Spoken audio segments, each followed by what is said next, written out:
All right, welcome in. It is Bleav in Patriots, episode 9 of the podcast, and a guy that I've hooked up with many times on radio, bringing him to the pod for the first time. It's Ken the K-Train Crites from RotoWire, talking some fantasy football. Ken, how are you? I am well, Brady. I don't know if the wood whistle converts well to video, but things are well. This is our super busy season, and it's like we've gone from no sports to all sports. Well, you are incredibly prepared, and you sent me a list of things that you want to talk about and a list of rankings. I hope you know that this is a Patriots podcast. We're not going to talk at all about and all the things you want to talk about for the most part. Like I appreciate the effort, but we're not going to most of it.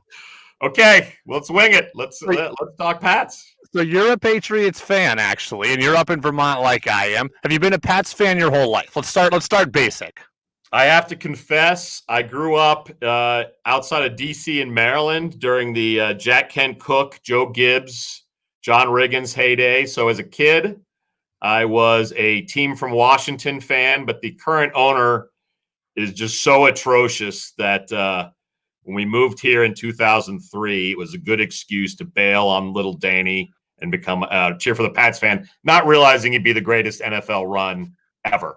So do you consider yourself a front runner since they won the Super Bowl in the 2001 season? Do you consider yourself a front runner, Ken? That's what my Maryland friends accuse me of, and I can't blame them. But, I wanted to root for the same team my kids root for. And my kids were 1 and 3 years old when we moved here, and I wanted them to root for the local team, which was the Pats. So we switched together. But I cannot deny that accusation. Are you a Red Sox Celtics fan? You're also a Red Sox and Celtics fan. So did you adopt these teams also at the same time?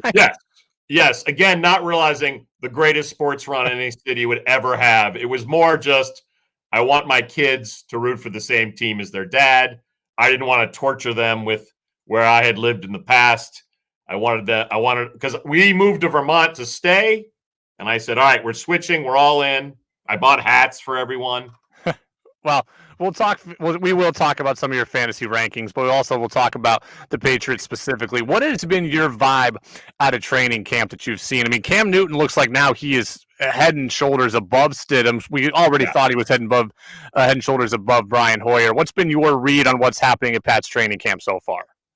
Well, I'm terrified. I mean, the first thought, and I haven't been dissuaded of this, I'm terrified about the opt-outs. I'm really scared about the defense, linebacker in particular. Yeah. I don't think anything at training camp is going to dissuade my fears until they actually line up and play. But, when you look at starting linebackers, when you lose Hightower, and then Van Noy leaves in free agency and Landon Roberts leaves in free agency. I mean, Jamie Collins is gone. I mean, you've lost like your top 4 linebackers from last year for various reasons. Right. And, when they brought Jamie Collins back in, for instance, you go, oh, great. Classic Belichick. Get a guy when the market's low. He knows how to use them. I don't know if we have those guys this year. I know we like to leverage Winovich's pass rush. Yeah. But the rest of these guys, I don't know what their hardcore skill set is. So I'm concerned a lot about the defense, and especially the linebackers. That's my big fear. You got to have faith in Bill, though, right? Yeah, I'm concerned about linebackers. I think the thing I'm with you on is that the defense we thought was the calling card of the team, and they were going to be able to win 13-9 games if they needed to, or win 21-17. They're not going to be able to do that as easily now. So that definitely worries me. I'm encouraged Adrian Phillips. What are we going to get out of safety? I don't know. I'm encouraged by what I see out of Cam, though. By all accounts, he's making rapid progress, good reads, developing a rapport with the wide receivers. They need N'Keal Harry to be good. And I mean, yesterday, as we're taping this, yesterday he had really his first good day of practice of the entire offseason. They need him to be good because wide receiver is another problem point on this roster. You could even argue running back's a problem point too. I mean, what are we getting out of Sonny Michel? Are we already bailing on him as being a bell cow back? Yeah, N'Keal Harry, I mean, the pedigree's there. It's way too premature to give up on a guy like that. I'm scared about Edelman staying healthy all season. We don't have any depth behind him. Dorsett's gone. But yeah, I do have high hopes for Harry. I think Cam's in a magical contract year. If he stays healthy, could be awesome. But man, so many ifs. I will say this though. How spoiled have we been as Pats fans where we're terrified about a 7-9, 8-8 season? There are a lot of NFL franchises that would love to go 8-8 this year. Oh no, absolutely. And I think there are things playing into the Patriots' benefit here, because I don't think that their roster is particularly deep, as you said. I don't think it's particularly good. I do think they're somewhere between I would say worst case scenario 6-10, best case scenario is 10-6, but they're probably more likely in the middle at 8-8. But when you start talking about playing games with no fans, look, I could see them going to Seattle and winning essentially a neutral site game. So it's games that they shouldn't have won. I could see them winning. I love that we won't have your Seattle fans going nuts at us, Brady. Yes. The 12th man and the flags and all that. Yeah, who knows? Anything could happen. We saw that with a lot of NBA bubble games too. It's just weird. But yeah, I can't think of a Pats year that has had this many question marks since the Steve Grogan time period. You mentioned Sony Michel, and I've had this discussion a couple times before on this podcast. I don't think that Sony Michel is a bust. They won the Super Bowl his rookie year. He carried them to it in the playoffs. For that, I will always consider the draft pick justified. However, he needs to have a big year so that he can get back on the radar in terms of getting that big contract, so that he can get that fifth-year player option exercise. Because if he, look, and right now being on the PUP list, if he goes through a year where he ends up with 700 yards, they're not going to exercise that fifth-year option, and he's going to be looking at a minimal deal when he gets out of New England. He has every reason to be motivated, which the Pats love to have a player in that situation. But he sort of screams, he's like the poster child of, yeah, you're supposed to have running backs by committee. Dying to see what we have in Harris. Yeah.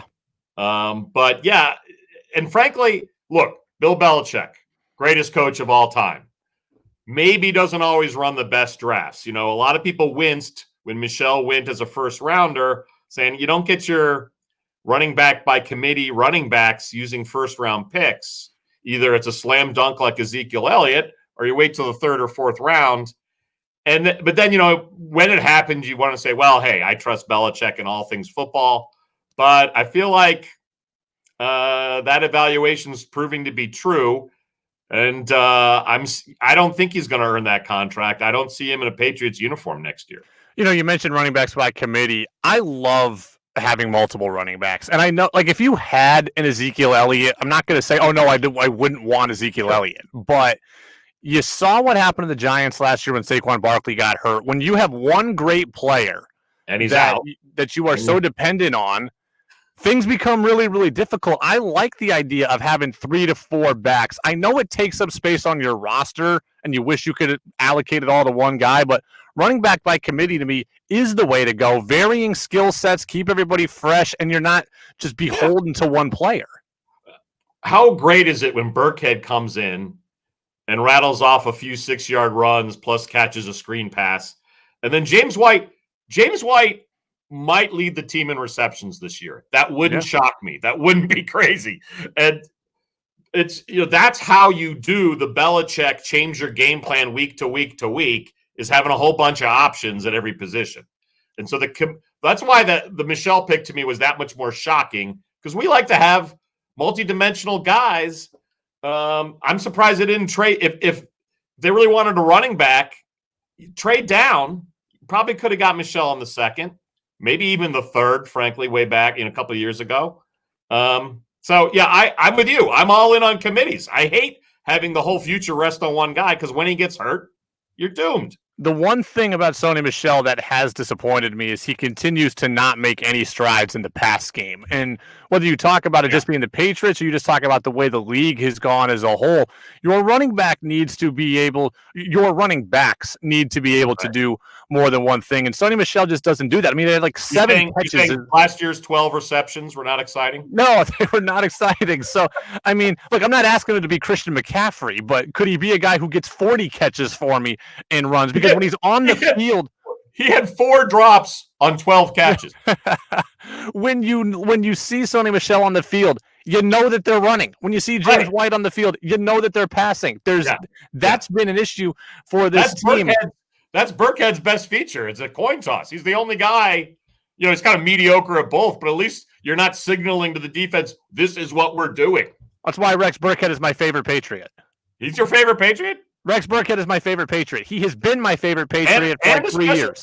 And a good special teamer. He blocks kicks. He could return punts if they put him. But by the way, I'm over Julian Edelman returning punts. I don't need him at 34 returning punts. He shouldn't have been doing it the last 4 years. I have always hated that. Yeah. Oh, here's the guy with a long injury history. Let's put him out there to lose his head. Try to return punts.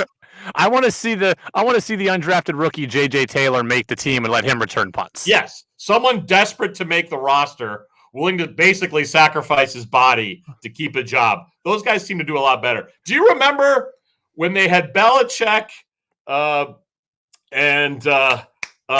lead slot guy before Edelman? I can't believe Welker. What's that? Welker. They had Welker mic'd up when Edelman was a rookie. And Edelman returns a punt, 80 yards or something. I don't think it was for a touchdown.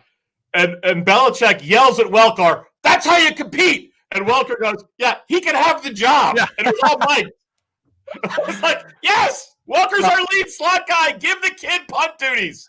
And now, here we go. Other end of Edelman's bell curve of his career, and he's returning punts and getting the snot knocked out of him. It's terrifying. By the way, my last podcast was with a guy named Robert Ortiz, who was a practice squad player for the Patriots. He lived with Edelman during Edelman's rookie year. Good stories out of rookie year Edelman and the Ortiz household. You got to go back and listen to that. Well, that's what he's flipping from QB to receiver, too. I can't only imagine the study.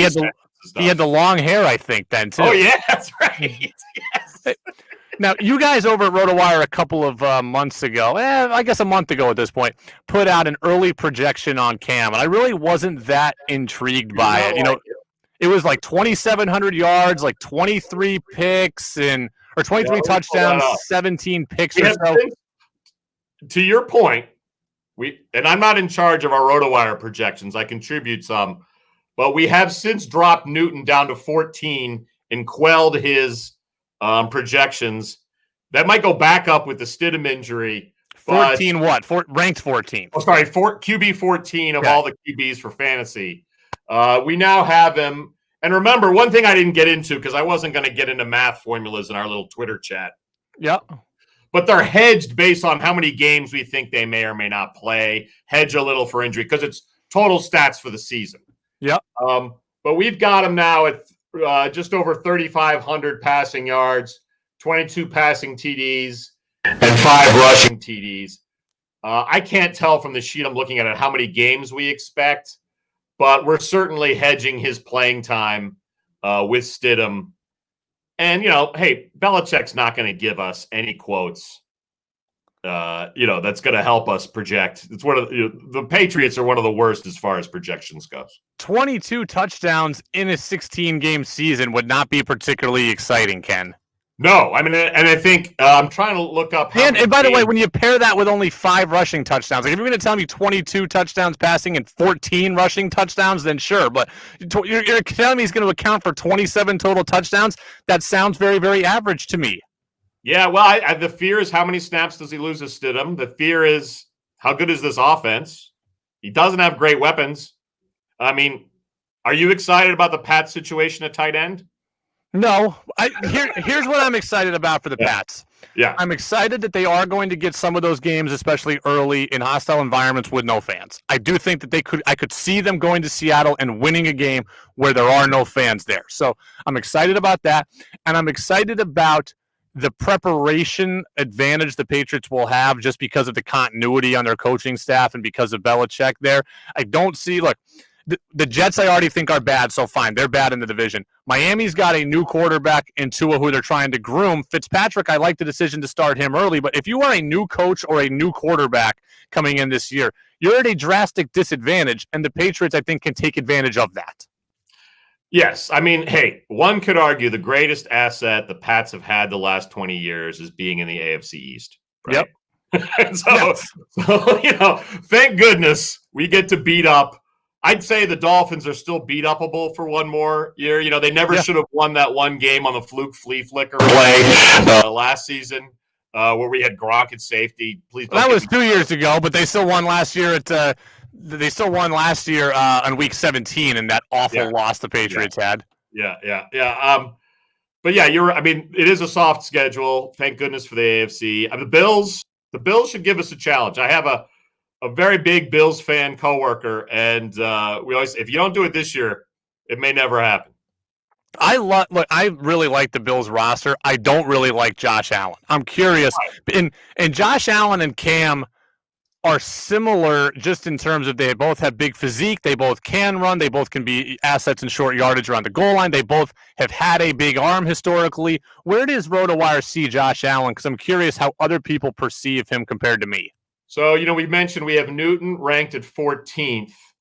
Now, fantasy gives running quarterbacks, let's call it more credit than maybe you deserve in real football situation. Yep. We have Allen ranked 9th at QBs, but that's on 523 rushing yards and 7 rushing TDs. And, in fantasy, you get 4 points for a passing TD and 6 points for a rushing TD. Let me close my window. Just the trash pickup there. Sorry. So we have Allen ranked 9th. But would I want him the QB of my favorite football team? No, because his accuracy is terrible. Let me click here what we've got. I've got his historic. His completion rate went up 6 points last year. It was still the worst for all starters at 58.8%. Stephon Diggs is going to be so angry. He thought, I'm getting out of Minnesota, and I don't have to fight for targets with Adam Thielen anymore, and I don't have to deal with all Dalvin Cook getting all the ball carries. But now he's going to Buffalo. Yeah, he's the number 1 wide receiver. But once he gets overthrown 5 times by Allen, he's going to really regret that move.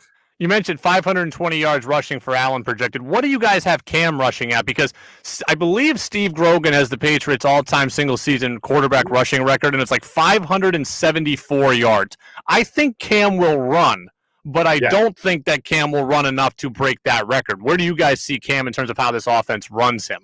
We have him at 419, but again, I think we've got him at 13 or 14 games played. And part of that's just age, part of that's just Stidham. Frankly, part of that's just hedging because it's not 100% his job. We'll adjust these not just not just throughout off season, but also after throughout the season too. But yeah, we've got him at 419, but that's all just health. He's going to break that record if he's healthy, and he's not going to break it if he has to miss a few games. And remember, we're talking multiple injuries, right? There's the shoulder and the foot.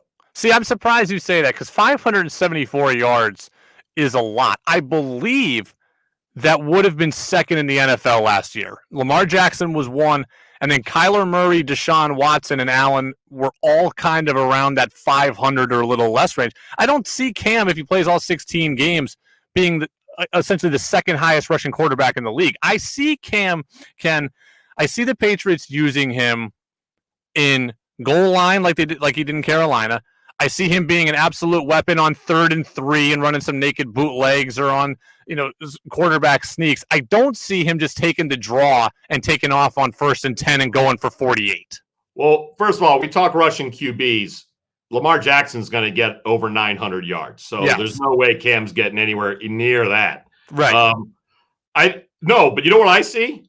I see receivers that may not be able to get open, a QB that does not make reactions and does not like to get rid of the ball as fast as Brady used to. And I see a guy running for his life a lot.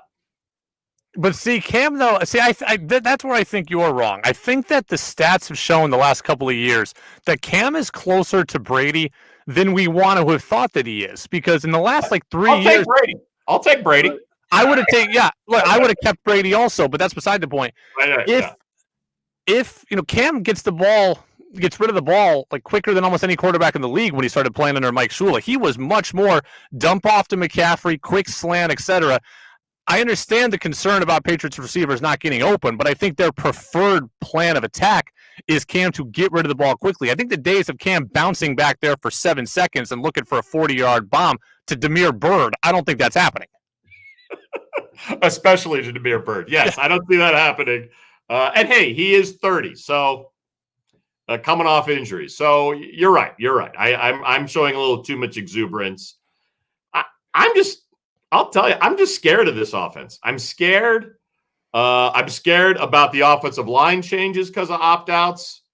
What are we going to get out of Cunningham at right tackle? I don't know.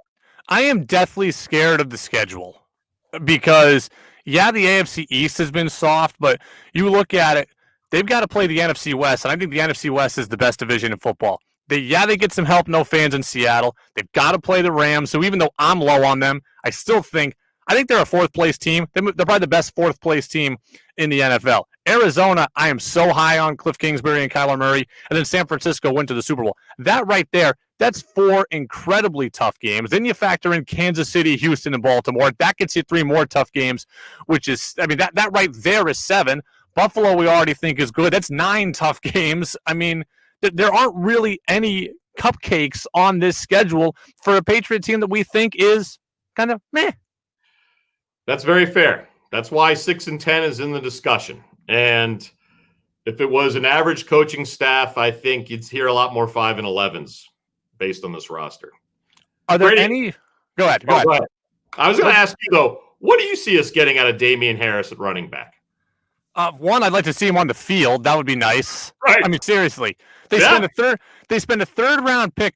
And you talked about Belichick not being great in the draft. I don't have all the history in front of me, but it hasn't been that great. But we got a guy 3 years ago in Duke Dawson, who they drafted in the second round, who's not even on the team anymore. They traded him to Denver. They got Joanne Williams, who they drafted last year in the second round, who now they're working out in safety and DB, and I don't know if he can get on the field. Meanwhile, the undrafted free agent J.C. Jackson's like the best DB in the league outside of Gilmore. So I don't know what's going on there. Harris, they drafted in the third round. He's got to get on the field, man. And you're right. I love running back by committee. What I want to see them do, though, is I want to see them put 2 running backs on the field at the same time. It's one of the biggest bones of contention I have with Josh McDaniels. Let's get Cam in the shotgun. Let's get Burkhead to his right. Let's get Michelle to his left, and let's create the illusion of something different. Let's get Harris to his right. Let's get White to his left. Look, I played enough Madden in my life to know the split backs formation. Let's get that going. Well, hey, if there was ever a reason to come up with a whole new playbook, this losing your all-time, world's greatest quarterback is that reason. I would be shocked if we didn't see a lot of wild, new, radical formations from McDaniels this year. This is the year to do it. I actually think the coaching staff is jazzed to try a ton of new stuff, without Brady around. Did you ever play Madden? Were you ever a video game guy? I was, but I'm older. My Madden was 5 pixels. Well, so you probably couldn't do all the things you could do. No. Right. And it was almost, but I didn't want to drop out of college. There's a guy in my freshman year dorm, I remember, and they were pre-med, which always amazed me, but they had Madden, and that was a terrible time suck. I had to run by their room, not get lured in. Well, Belichick reminds me of the kid in Madden who likes building the organization more than actually playing the game. I was the guy who I wanted to simulate through the off season and then just play the 16 games. Yeah. Other guys I know, they want to okay, what are my concession prices going to be? I got to set my ticket prices here, and I got to do this training session, and then I'll just simulate the games themselves, and let's get to the off season again. That's what Belichick reminds me of. Yeah, my 12 pixel Madden version didn't have those features, but but to your point, I think Belichick, I think McDaniels, I think they're excited that they get to try a whole bunch of new things. I always was terrified. You and I used to talk on the radio about this. I hated when they would sneak Brady for those 1-yard runs. Why are we taking our ancient quarterback and shoving him headfirst into the line when if he's gone, the season's over? We couldn't have Sony Michel do that. We couldn't have Harris as a rookie at least do a 1-yard dive, for goodness sakes. I get it's effective. The defense isn't ready, but he was the whole team. Is there any Patriots player worth owning fantasy football-wise at all? Any of them? Well, I think if you're in a PPR league, Julian Edelman and James White are very good bench players to have. PPR being points per reception. So the first rule of fantasy is always know your league rules before you draft. So we like those guys. And then in general, one fantasy tactic is just wait on quarterbacks. So don't draft early because the middle is so thick in the QB rankings that just take a Daniel Jones and Cam Newton, play who's hot, and play the matchups. Newton will be on plenty of rosters, but he may only see 5 or 6 weeks depending on the matchups. You guys at RotoWire, I got to imagine the last 5 months have been incredibly tough for you. How have you guys survived 5 months essentially of no sport? I guess 4 months of no sports, really. We're lucky. We're a 23-year-old company, privately held. So we luckily, and we're a mix of 35 full-time employees and roughly 200 freelancers. We frankly had very little work for our freelancers over that 4 or 5 month period. Yeah, we did expand to cover Korean baseball, Japanese baseball, which launched late. We jumped into Aussie rules football. DraftKings has opened an office in Australia. So we Bleav, and that is the number one sport in Australia. So we Bleav long-term in Aussie rules football. By the way, that sport is awesome. You can DVR the games on Fox. I've adopted the Collingwood Magpies. Go Pies. But we had to get creative. We covered other sports. I know nothing about it, but we do have esports writers. So League of Legends kept going. CSGO, these other things I promise you don't want to learn more about. But we had to, short term was just a lot of Band-Aids. FanDuel and DraftKings are very big clients of ours. They shifted to other games, and we help supply content for that. I remember I was up late one night cropping all the team logos of the Korean baseball teams. Go Dinos. Dinos are my favorite. The KC Dinos, I Bleav. Dinos. The light blue and tan. Best uniforms in the KC. I was a fan of the LG Twins because former Mariner great Dae-Ho Lee played for them. Yes. So, we talk about in sports media how important football is to everything. Advertising, content, listenership, etc. If football didn't happen, what happens to RotoWire? That's football happening or not happening has been issue number one for us since the pandemic started. And again, this is very selfish, focused on ourselves. There's plenty of global health issues we have to put aside. But we've said from day one, if there's no NFL football, then we actually have to downsize. Then we have to lay off some of the 35 employees we have. And that's really so our business is number one, subscriptions to RotoWire. And number two, though, is what I help out with is syndication of our content to ESPN, CBS Sports, Fox Sports, FanDuel, DraftKings, Yahoo, NFL.com, NBA.com. And those clients start to ask for refunds when there are no games to cover. But it's all football, and we're just a reflection of sports media in general. Football is hands down the number one sport in America. It's what drives everything. It's why you see colleges freaking out, yes or no, about having it. That's not because of some moral play for the players. It's all about that being the revenue driver for so many of these schools. One of the things I actually love about RotoWire is that, I don't want to get too deep into the weeds, but that you guys play nice with all of the other media companies, whether it's ESPN, Fox, CBS, Sirius, etc. Like, they all have their own fantasy platforms. They have their own leagues. You can play on ESPN, you can play on Yahoo, you can play on RotoWire, but yet you guys play nice with all of them. And I think that's a cool partnership because I don't think that would be the case in every industry. Yeah, and a lot of it's our history. If you go back to the late 90s, early 2000s, MLB actually tried to sue all the fantasy companies saying that only Major League Baseball could have fantasy baseball. And it forced the industry to all unify into what was the Fantasy Sports Trade Association, the FSTA, to defend ourselves and say, hey, no, legally we can have fantasy games or write about fantasy. We won that case. We were heavily involved in all that legal stuff, and it made us tight with the community. So that history, and Bleav it, there was a time when rotisserie baseball was bigger than fantasy football, Brady. Yeah. And and I know you're a big fan of that too. But that's what got the industry to play nice. Pete Shanky, our founder and president, was on the board of the FSTA for 20 years. He just stepped down. So we're very tight, and they're all clients of ours now. Wow, very, very, very awesome. Fantasy leagues, fantasy drafting. Are you seeing people drafting for their league normal times this year or later because of no preseason? It's later. We really miss the news of preseason, getting everyone psyched for fantasy football. There just aren't the headlines day to day now for football in general. All of my drafts are later, except for my RotoWire Pro ones. And sadly, we are seeing a little less traffic and less subscriptions this year. It's a tough year financially, so it could be economy driven as well. But definitely the fantasy football season is starting later. The NFL season's also a week later than it was at this time last year. But there is a little less enthusiasm. But you'd think, shouldn't people have more time now for fantasy football? Where are they going? You know, there's something I heard you talk about recently on a radio interview that's really intrigued me. And it took a little while for me to grasp the concept of it. But once I heard you say it recently, it really piqued my interest. So I'll be honest with you. Look, when we did these interviews on the radio, I had to ask you a lot of fantasy football questions. I actually don't love fantasy football. Yeah, fantasy football is not like, if I didn't have to do it for the radio, I wouldn't have done it. Fantasy baseball is my baby. I'm in a million leagues for fantasy baseball. Fantasy football I've always considered to be too random. I'm tired of getting my first round pick injured.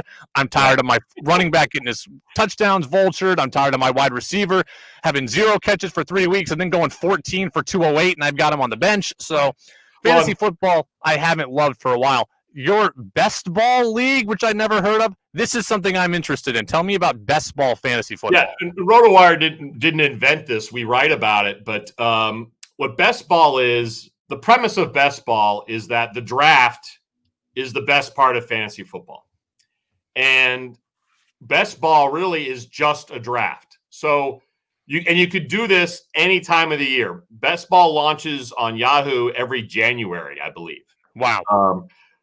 But it's on Yahoo, it's on FanDuel, it's on DraftKings now. And what you do is, just like regular fantasy football, you draft a team, but you draft one a little deeper. So you may only have 10 or 12 teams in the league. But instead of a standard roster, you might add 4 or 5 more bench spots. Yep. And the point is, you draft your team, and then that's it. That's all the changes you can make. And the scoring, you don't set your lineup. The scoring, and this is where the name best ball comes from, whoever has the best weeks at each position on your team are the points you get. So you might have 4 or 5 running backs. Whichever 2 have the best week that week are the points you get. So as far as valuing players, you're not really worried about injury guys as much. If you have like a Will Fuller, who when he plays for the Texans is awesome, but is always injured 8 games of the year, in best ball, you say, well, those 8 games where he's awesome could be really useful. But also, if you're just like, gosh, I hate setting my lineup every Thursday. I hate dealing with picking up free agents because I have injuries. The best ball format's for you, and it's becoming very popular. Yeah, see, I think that so a couple things you said there are my biggest bones of contention. One, again, I'm tired of having my guy who goes off on the bench. Now it doesn't matter where I've got him because I'm going to get those points. If he has 2 great games, I'm getting credit for him, and that's good. And then the bye weeks and free agents for injuries, because it just feels like these guys are so hooked on fantasy football that once you have to go to the waiver wire, there's nothing there. There's just nothing ever there. So if I don't have to go to the waiver wire, I am all in on that. I would play a best ball league, and I would play one at pretty high value, actually, just because of the convenience of it all. That's very appealing to me. Yeah, so go to Yahoo. We have an advice columns on best ball, but Yahoo has them, DraftKings and FanDuel. They're even in some of the FanDuel TV ads with Coach Jeff Fisher. Have you seen those? I have not. Although I've seen Jeff Fisher on them, but I just don't remember being best ball. Yeah, that's for their new best ball product. I think we're having you can get Jeff Fisher on as a guest. I think we're going to have him on a Sirius XM show. It's to promote the game, and FanDuel's paying him to do it. But can you hook it up for me? I'll send you the press release they put out. Let's do it. I'm in. All right. I'm not hanging out with Jeff Fisher. I'm not like, hey, Mr. 8-8, what's up? Hey, how was it losing the Super Bowl at the 1 yard line that year? That was pretty cool, wasn't it? Right. How about those Pats? No, that's great. So we'll work on getting Jeff Fisher on. All right, yeah, I'll see if I can find that press release. Look, I'll continue to stunt for RotoWire for a second. I told you I'm into fantasy baseball. The last 3 years I've been, I don't want to say partnered with, but I've been using RotoWire's stuff to help in my fantasy baseball, and I have won multiple championships and come in the money in multiple leagues because of what RotoWire does and how organized it is and the tips that they give, and the drafting feature, like the ranking of players pre-draft, has been what's just carried me through these leagues, just having the best draft. So I've loved it. If you want into RotoWire, Ken, I know you guys do a 10-day free trial. Yes, go to rotowire.com/win. That's rotowire.com/win for a free 10-day trial. Brady hit the nail on the head.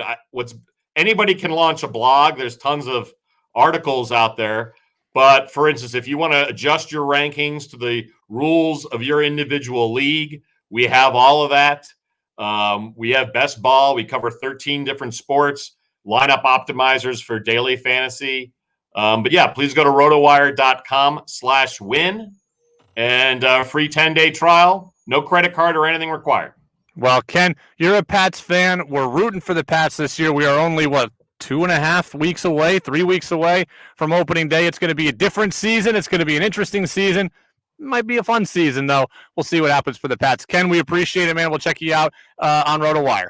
All right. Thank you very much, Brady.